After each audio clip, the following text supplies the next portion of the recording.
इस कहानी की शुरुआत में हम एक बूढ़े आदमी को देखते हैं जो कि किसी लड़की को घसीट कर ले जा रहा था। इसके बाद सीन शिफ्ट होता है और हम तीन दोस्तों को देखते हैं जिसमें लड़की का नाम रॉकी था और लड़कों का नाम एलेक्स और मनी था। ये तीनों चोर थे और लोगों के घरों में चोरी करके अपना गुजारा करते थे, पर ये सिर्फ उन्हीं घरों में चोरी करते थे जिनमें एलेक्स के डैड की सिक्योरिटी लगी होती थी, क्योंकि एलेक्स के पास उस सिक्योरिटी की सारी जानकारी होती थी, इसलिए वो उनके घर के लॉक को आसानी से खोल लेते थे। इस तरह ये लोग घर में घुस जाते हैं और वहां पर रखे कीमती सामानों को चुरा लेते हैं, लेकिन जाने से पहले वो लोग उस घर के कांच को तोड़ देते हैं ताकि ऐसा लगे कि किसी ने जबरदस्ती घर में घुसने की कोशिश करी थी। इसके बाद हम मनी को देखते हैं जो कि चोरी किए गए सामान को बेचने जाता है, पर उसे वहां पर सामान के बहुत कम पैसे मिलते हैं जिससे वो बहुत ज्यादा निराश हो जाता है। लेकिन वहां पर वो आदमी मनी को उसकी अगली चोरी की एक बहुत बड़ी टिप देता है। उसके बाद मनी अपने दोस्तों के पास आता है और उनको बताता है कि शहर के दूसरी तरफ एक घर है जिसकी सिक्योरिटी एलेक्स के फादर ने करी थी। इसके अलावा वो उन्हें ये भी बताता है कि वहां पर एक रिटायर्ड आर्मी मैन रहता है जिसकी फैमिली में कोई भी नहीं है।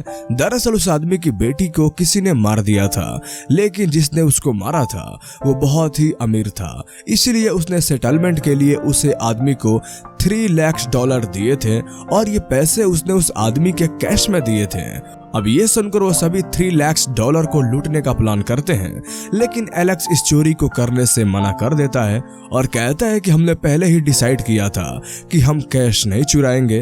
पर दोस्तों के बहुत ज्यादा फोर्स करने पर एलेक्स से काम करने के लिए मान जाता है। इसके बाद हम रॉकी के पेरेंट्स को देखते हैं जो कि दिन रात बस नशा ही करते रहते थे।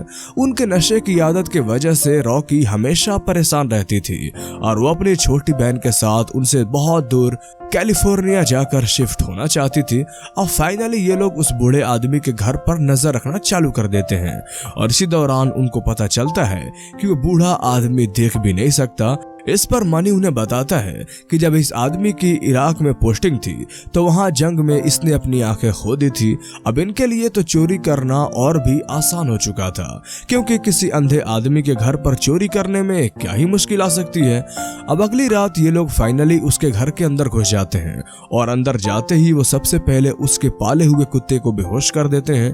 फिर जब एलेक्स उस घर के दरवाजे को खोलने की कोशिश करता है तो वो उस दरवाजे को खोल नहीं पाता, इसलिए ये लोग खिड़की तोड़ देते हैं, जिससे 30 सेकंड का काउंटडाउन शुरू हो जाता है और 30 सेकंड के बाद घर का अलार्म बजना शुरू हो जाएगा। पर टाइम होने से पहले ही रॉकी उस अलार्म को बंद कर देता है। इसके बाद मनी उस बूढ़े आदमी के रूम में जाता है और वहां पर स्लीपिंग गैस छोड़ देता है ताकि वो आदमी सोता रहे। अब घर की तलाशी लेने पर उनको वहां एक दरवाजा मिलता है जिस पर लॉक लगा हुआ था। अब उस दरवाजे को देखकर ये लोग सोचने लगते हैं कि शायद पैसे इसी के पीछे हैं और वो लोग उस दरवाजे को खोलना शुरू कर देते हैं। अब कुछ देर तक कोशिश करने के बाद वो लोग उस दरवाजे को खोल भी लेते हैं, पर तभी इनसे हल्का सा शोर हो जाता है जिससे वो अंधा आदमी उठकर उनके पास आ जाता है। वो वहां पर आकर चिल्लाने लगता है कि कौन है मेरे घर में घुस आया है। लेकिन तभी वहां पर मनी उसे धमकाने लग जाता है कि अगर तुम थोड़ा सा भी आगे बढ़े तो मैं तुम्हें मार दूंगा। पर तभी वो बूढ़ा आदमी मनी के पास आता है और उसे हाथ जोड़कर माफी मांगता है, कहता है कि प्लीज मुझे जाने दो।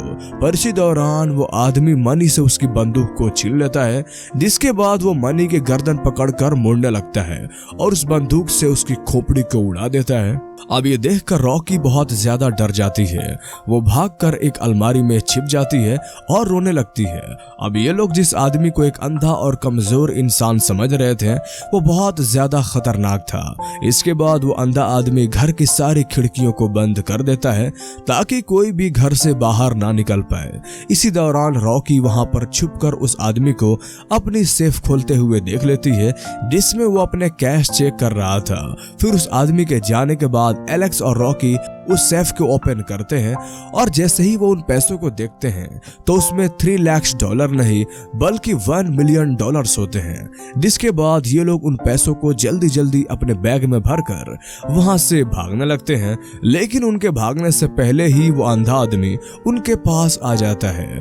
ये लोग मरे हुए मनी को उठाकर वहां से जाने लगता है, पर तभी वो एलेक्स के कदमों की आवाज को सुन लेता है, जिससे उसे पता चल जाता है कि इस घर में मनी के अलावा कोई और भी है।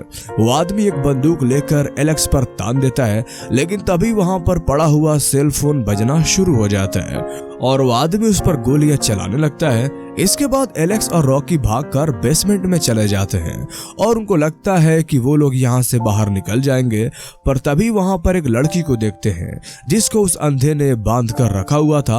वो लड़की उन दोनों से मदद मांगती है और वो उनको एक न्यूज आर्टिकल दिखाती है, जिसको पढ़कर उनको पता चलता है कि इस लड़की का नाम सिंडी है, जिसने उस अंधे आदमी की बेटी को कार से टक्कर मारी थी और तब से उस आदमी ने उसे यहाँ पर बंदी बनाकर रखा हुआ है। अब उसके बाद वो दोनों सिंडी को उस रस्सियों से खोल देते हैं और उसे लेकर वहां से बाहर भागने लगते हैं, पर तभी वहां पर वो अंधा आ जाता है और उनके ऊपर गोलियां चलाना शुरू कर देता है। इसी दौरान एक गोली सीधा जाकर सिंडी को लगती है और उसकी वहीं पर मौत हो जाती है।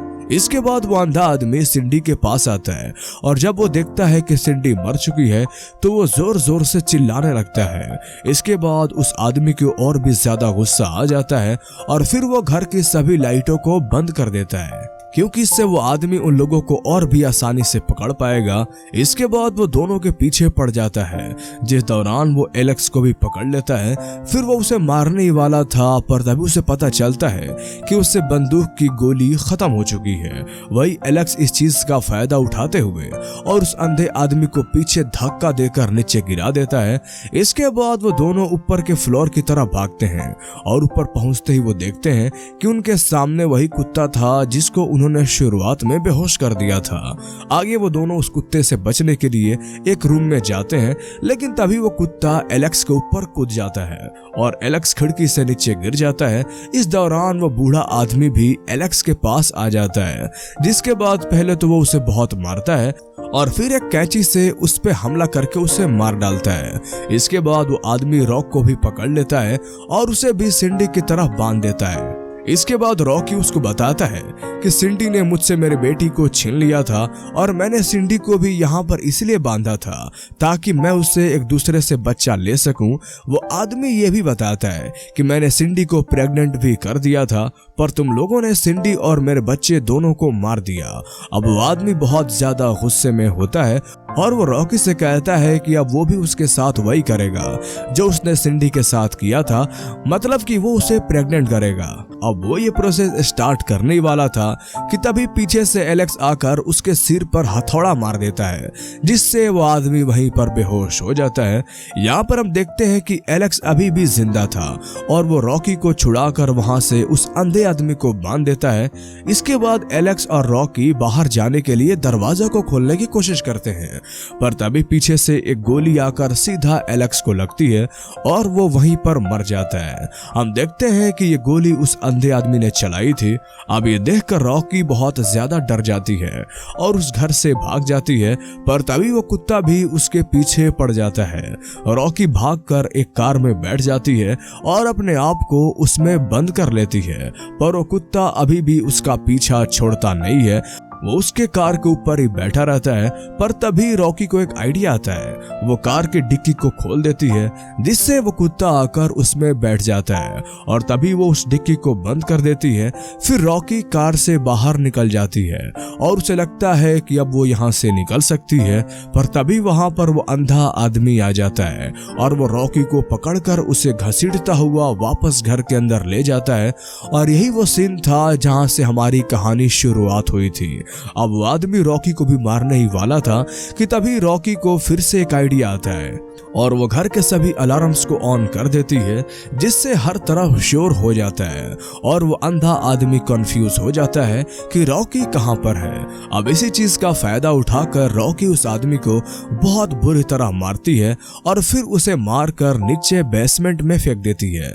जिसके बाद पुलिस के आने से पहले वो पैसे लेकर वहां से भाग जाती है। अब यहाँ से सीन शिफ्ट होता है और कुछ दिनों बाद हम देखते हैं कि रॉकी और उसकी छोटी बहन कैलिफोर्निया जा रही थी, पर तभी रॉकी वहां पर एक न्यूज में देखती है कि वो अंधा आदमी बच गया है और अभी भी जिंदा है। फिर अस्पताल जाने से पहले वो आदमी सबको बताता है कि उसके घर में चोरी करने सिर्फ 2 ही लोग आए थे जिनको वो मार चुका है।